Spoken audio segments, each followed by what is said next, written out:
오늘 젖과 꿀이 흐르는 땅으로 인도해 주실 하나님께서 우리의 삶을 이끌어 가시기를 간절히 소망합니다. 오늘은 젖과 꿀이 흐르는 땅, 젖과 꿀이 흐르는 땅이라는 제목으로 하나님 말씀을 전하겠습니다. 이야기라는 것은 언제나 재미있습니다. 그 이야기에는 인물과 사건, 배경이 등장합니다. 그래서 예수님께서도 살아생전에 우리에게 말씀을 전해주실 때에 이야기로 해주신 적이 참 많습니다. 이 이야기에서는 많은 인물이 등장하고 그 인물들이 각자의 상황과 배경을 가지고 있기 때문에 늘 갈등을 일으킵니다. 그 갈등 때문에 우리는 이야기를 즐겁게 보게 되는 것입니다. 그 갈등이 어떤 방식으로 해결되는가 하는 것이 그 이야기를 이끌어가게 되는 것입니다. 아마 드라마나 영화를 보는 이유도 이런 데 있을 것입니다. 그 이야기가 어떻게 끝날지, 그 영화가 어떤 결말을 맺을지 알지 못한 채로 긴장감 속에서 그 영화를 보게 됩니다. 그런데 드라마의 경우는 조금 다른 것 같습니다. 드라마는 그 결론이 어떻게 날지, 진행이 어떻게 될지 대략적으로 우리들이 예상하면서 볼 수가 있습니다.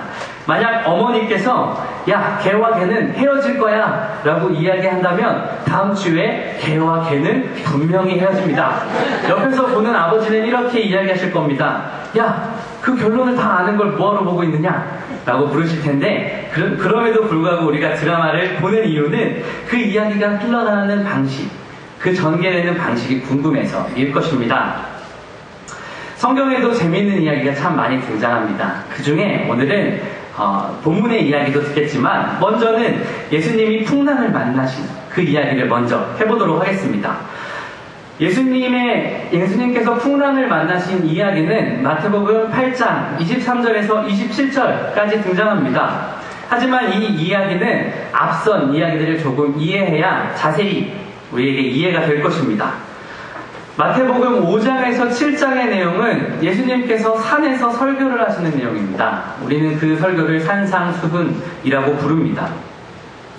이 설교를 듣는 사람들이 이 새로운 가르침은 도대체 무엇인가 라며 놀라면서도 예수님의 이야기들을 열심히 듣습니다. 이어진 8장에 와서 예수님은 사람들의 병을 고치시는 이야기들로 구성되어 있습니다. 먼저는 나병 환자가 자신의 병을 고쳐주십사 예수님 앞에 등장합니다. 그 나병 환자를 예수님은 간단히 손을 얹어서 고치십니다. 그 기사 이후에는 가버나움에서 온 백부장이 자신의 사랑하는 종을 고쳐달라고 와서 예수님께 이야기합니다. 예수님께 이야기할 때에 예수님께서 오시지 않아도 예수님께서 말씀만 하시면 그 병은 고쳐질 겁니다 라고 이야기한 덕택에 예수님은 그 믿음을 크게 사서 그 백부장을 크게 칭찬한 후에 원격으로 그 종의 병을 고쳐주십니다.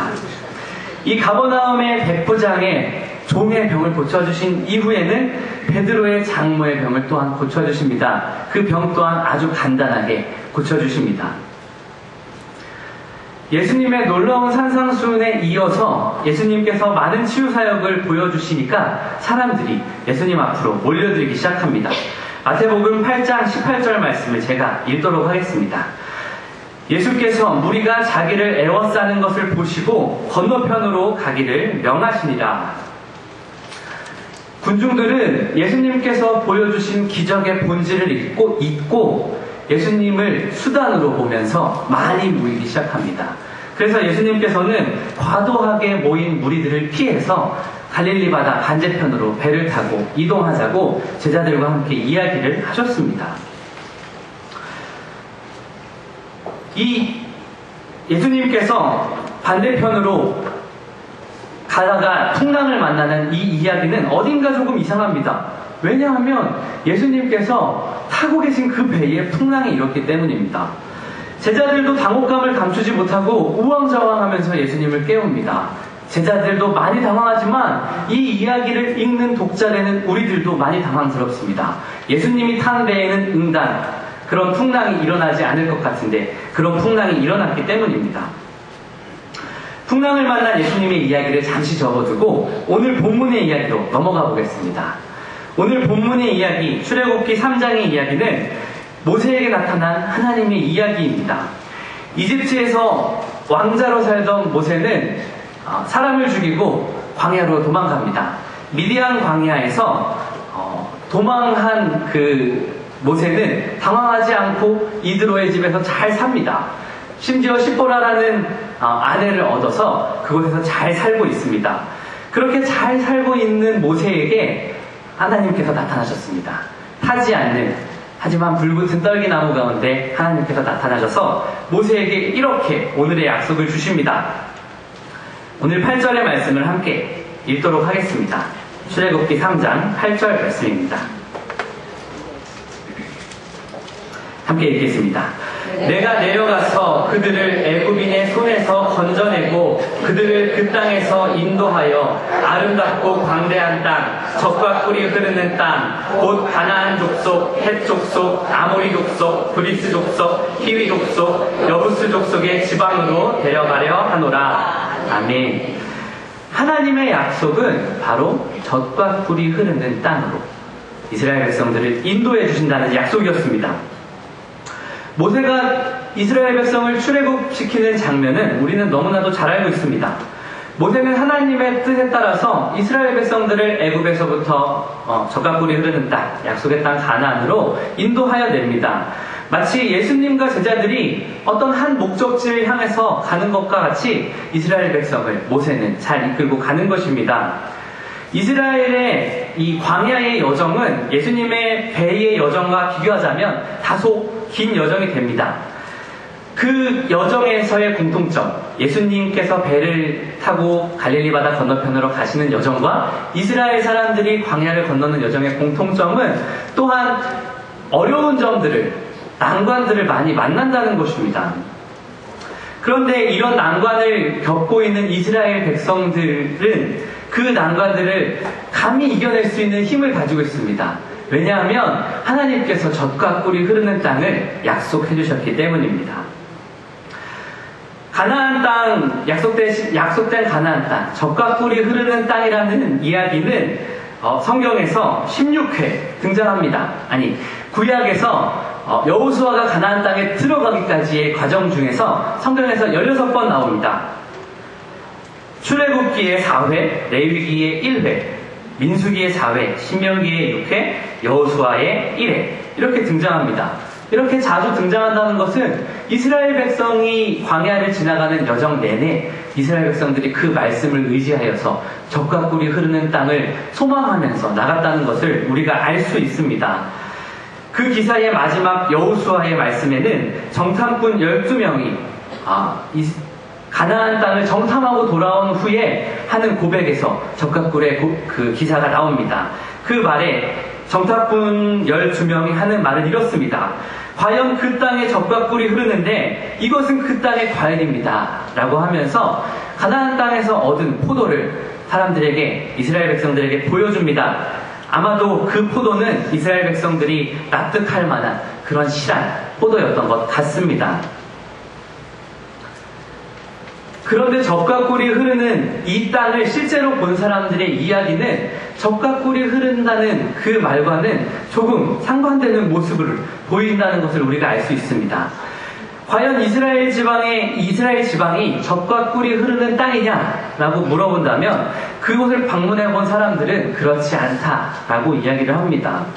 가나안 땅을 실제로 보고 온 사람, 그러니까 이스라엘 땅을 실제로 보고 온 사람들은 그 땅이 척박하기 그지없는 땅이라고 이야기하는 것입니다.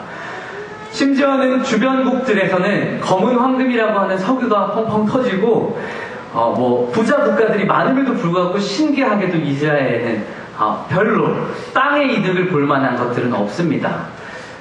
젖과 꿀이 흐르는 땅이라는 말은 당시 유대인들에게 관용적인 표현이었습니다. 젖과 꿀이 흐르는 땅이라는 말에 대해서 학자들은 여러 가지로 해석을 합니다. 젖이라는 것은 양이 많다라는 의미로 목축을 주로 하고 있었던 이스라엘 백성들에게는 풍요로움을 의미합니다. 그리고 꿀이 흐르는 땅은 포도즙을 의미한다고 하여서 역시 풍요로움을 의미한다고도 합니다. 또 다른 해석은 꿀이 정말 꿀, 양봉을 하는 꿀을 의미한다고 하여서 꽃이 많고 풍요로운 땅이라는, 역시 풍요로운 땅이라는 것을 의미하는 것입니다.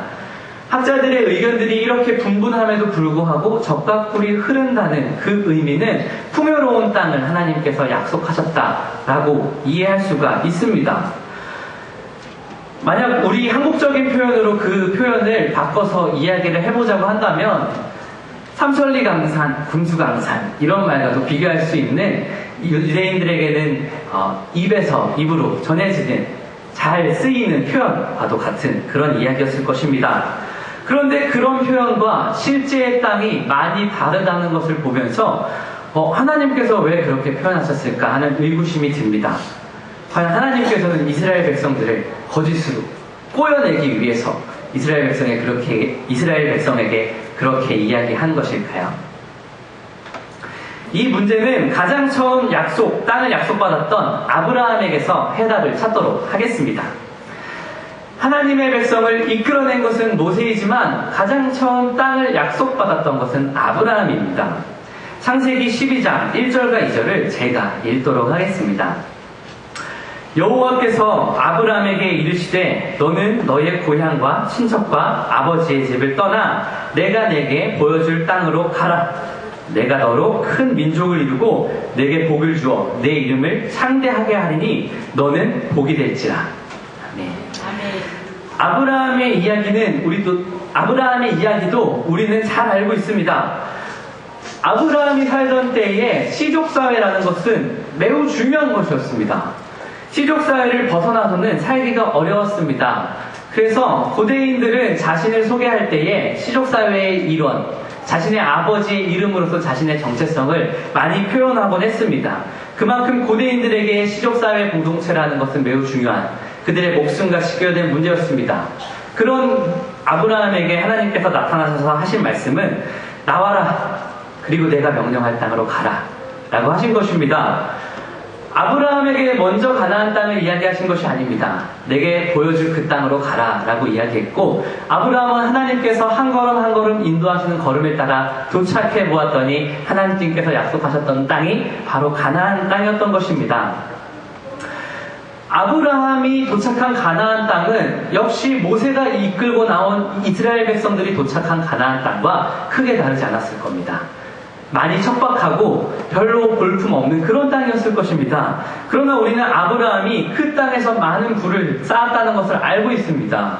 심지어는 애굽에 기근을 피해 애굽에 내려갔을 때에 애굽에서 자신의 아내를 누이라 속이면서 애굽왕 바로와 함께 걸리는 문제에서 하나님의 어떤 역사하심을 통하여서 다시 애굽 땅을 나올 때 큰 부를 축적했습니다. 하나님이 약속하셨던 땅은 그 땅 자체의 풍요가 아니라 하나님께서 인도하신 땅이었기 때문에 풍요했던 것입니다. 이제 이스라엘이 꿈꾸던 모세가 이끌고 가는 이스라엘 백성이 약속받은 젖과 꿀이 흐르는 땅의 실체도 또한 똑같음을 알 수 있습니다. 젖과 꿀이 흐르는 땅은 이스라엘이 꿈꾸는 것처럼 그들의 목축업을 잘 할 수 있게 도와주는 풍요가 약속된 땅이 아닙니다. 젖과 꿀이 흐르는 땅이라는 것은 하나님이 함께 하시는 땅이라는 것을 의미하는 것이었습니다. 실제의 가나안 땅을 보면 하나님의 약속이 풍요 자체가 아닌 것을 우리는 알 수 있는 것입니다. 풍랑을 잠잠하게 하신 예수님의 이야기도 마찬가지입니다. 예수님의 제자들은 큰 위기를 만났습니다. 그래서 그들은 당황하면서 예수님께 찾아가서 예수님, 풍랑이 왔습니다. 큰일 났습니다. 하고 이야기합니다. 그런데 예수님께서는 제자들을 꾸짖으십니다. 저는 이 이야기에서 예수님의 반응이 오히려 이상하다고 생각됩니다. 풍랑을 만난 사람들은 응답, 당황하게 마련입니다. 그런데 예수님이 제자들을 꾸짖을 때에 예수님의 깊은 속뜻은 아마도 너희가 지금 누구와 함께 하고 있는지를 잊었느냐 하는 그런 마음이셨을 겁니다. 때때로 믿음의 항해를 하는 그리스도인들은 이와 같은 실수를 하곤 합니다. 우리들은 예수님을 믿는다는 것이 젖과 꿀이 흐르는 그 땅으로 하나님께서 인도하신다는 것을 믿으며 나가는 그 발걸음이라는 것을 고백하면서 나갑니다. 그런데 우리도 마치 이스라엘 백성과 같이 우리의 어려운 상황 속에서 우리에게 보여주실 약속하신 젖과 꿀이 흐르는 그 땅이 풍요를 의미하는 것처럼 우리 마음 가운데 은연중에 생각하게 될 때가 있습니다. 그런데 풍요를 경험하게 되면 사람들은 그 풍요를 허락하신 하나님 자체가 아니라 그 풍요 자체에 젖어드는 것 같습니다. 이스라엘이 가나안 땅에 들어가게 되었을 때에 이스라엘 백성들이 급격하게 그들의 마음 가운데서 하나님을 잃어가는 모습을 보면 우리는 쉽게 그것들을 알 수 있습니다. 또한 믿음의 생활을 하는 우리들 가운데서도 우리에게 허락하신 풍요 때문에 우리 마음 가운데 하나님을 사랑하는 사랑함을 조금씩 잊어가는 사람들을 때로는 보기도 합니다. 우리는 이 땅에 살아가는 동안의 삶이 어려워서 우리가 장차 들어갈 본향을 바라보며 이겨내기도 합니다.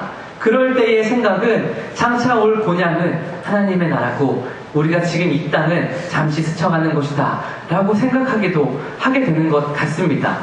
그러나 우리가 천국을 바라봐야 하는 것은 분명히 맞습니다. 그러나 우리가 알아야 하는 것은 그 천국은 이 땅 가운데에 임해야 한다는 것입니다. 가나안을 향한 이스라엘의 여정이나 풍랑을 잠잠하게 하신 이야기의 공통점은 한 목적지를 향해서 달려나가는 하나님의 백성의 이야기라는 데 있습니다. 하나님이 주시는 풍요가 목적이 아니라 하나님과 동행하는 그 자체가 젖과 꿀이 되는 그런 땅을 살아가는 것이 바로 젖과 꿀이 흐르는 땅을 사는 우리가 되는 것입니다. 믿음의 항해에는 반드시 풍랑이 옵니다. 우리 광성교회도 큰 풍랑 가운데 있다고 여겨집니다. 우리의 입장에서 보면 꽤나 긴 풍랑 가운데 있습니다. 우리도 마치 제자들처럼 심지어 예수님과 함께하고 있음에도 불구하고 다가온 풍랑 때문에 당황하고 있습니다. 그렇지만 우리는 다급하게 예수님을 깨우는 제자들처럼 우리 마음 가운데 요동함으로 예수님을 찾아서는 안 될 것입니다. 말씀을 맺겠습니다. 사랑하는 광성교회 교우 여러분, 젖과 꿀이 흐르는 땅은 하나님이 함께 하시는 모든 땅을 의미합니다. 지금 살고 있는 이 땅이 척박하기 때문에 젖과 꿀이 흐르는 땅이 아직 안 온 것이 아닌 것입니다. 장차 올 본향만이 젖과 꿀이 흐르는 땅인 것도 아닙니다. 만약 하나님이 우리와 함께 하시다면 지금 이곳이 젖과 꿀이 흐르는 땅입니다. 모세에게 약속하셨던 아브라함에게 약속하셨던 땅이 바로 우리가 두 발을 딛고 사는 바로 이 땅인 것입니다. 풍랑 가운데 계십니까? 예수님은 풍랑이 오기를 미연에 방지하실 수 있으셨을 겁니다. 그것은 예수님이 한마디로 풍랑을 꾸짖으셨을 때에 풍랑이 잠잠해진 모습을 보면 쉽게 알 수 있습니다. 예수님이 바라셨던 것처럼 우리도 풍랑 가운데서 그 풍랑 자체를 바라보는 것이 아니라 우리와 함께 하시는 예수님을 바라보아야만 할 것입니다.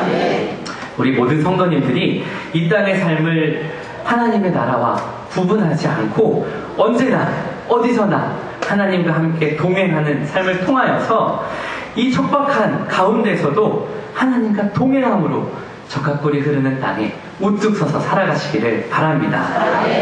상하좌우로 매우 요동하는 삶에서도 예수님이 나와 함께 하시는 것 때문에 전혀 요동하지 않은 언제나 평안한 삶을 사시는 우리 참된 그리스도인들이 되는 그런 우리 광성교인들이 되기를 그리스도의 이름으로 축복합니다.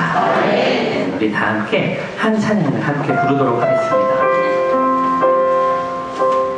이 찬양의 가사가 너무너무 의미 있습니다. 주님이 우리에게 주시는 것이 아니라 주님이 우리와 함께 하시는 것 때문에 우리는 평안함을 누릴 것입니다. 그런 고백을 담아 다 함께 이 찬양으로 함께 고백합시다.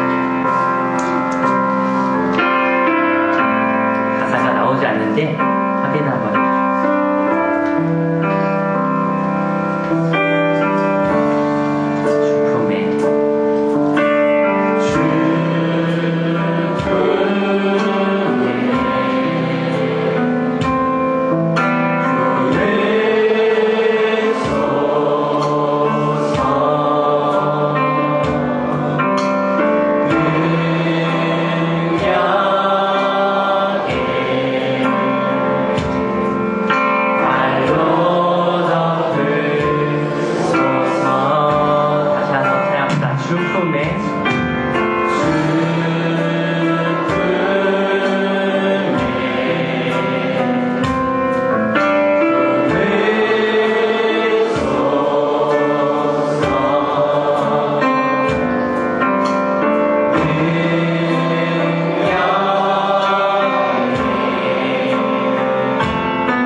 마지막으로 한 번만 고백합시다.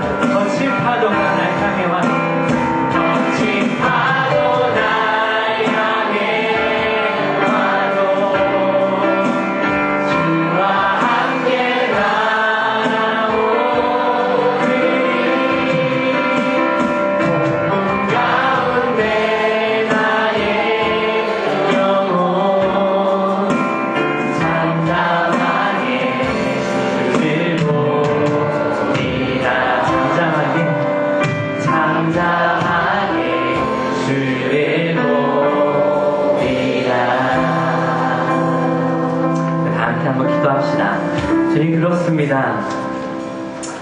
주님, 내가 내 마음속에 구하고 있던 젖과 꿀이 흐르는 땅을 주님께서 우리에게 주시려고 했던 그 젖과 꿀이 흐르는 땅이 아니었을 수 있습니다. 그래서 우리 마음의 중심에 있는 욕심들로 인하여서 주님께 고백합니다. 주님께서 우리에게 보여주시는 젖과 꿀이 흐르는 그 땅으로 우리가 향하게 하여 주시옵소서. 주님, 우리는 젖과 꿀이 흐르는 땅을 이미 받은 그리고 그 땅을 살아가는 주의 백성입니다. 주님, 사단이 우리의 마음 가운데에 너는 아직 젖과 꿀이 흐르는 땅에 도착하지 않았다 속일지라도 우리 마음 가운데 함께 하신 예수의 이름으로 인하여서 또한 우리 마음 가운데 깊이 새겨주신 예수 그리스도의 십자가로 인하여서 우리가 이 척박한 땅을 젖과 꿀이 흐르는 땅으로 살아갈 수 있는 힘을 우리에게 허락하여 주시옵소서. 그리하여 우리의 삶에 나타나는 열매들로 인하여서 우리는 우리의 삶 속에서 아멘으로 화답하는 주의 복된 백성들이 될 수 있도록 주님께서 허락하여 주시옵소서. 우리와 늘 동행해 주시는 사랑하는 예수님의 이름으로 기도합니다.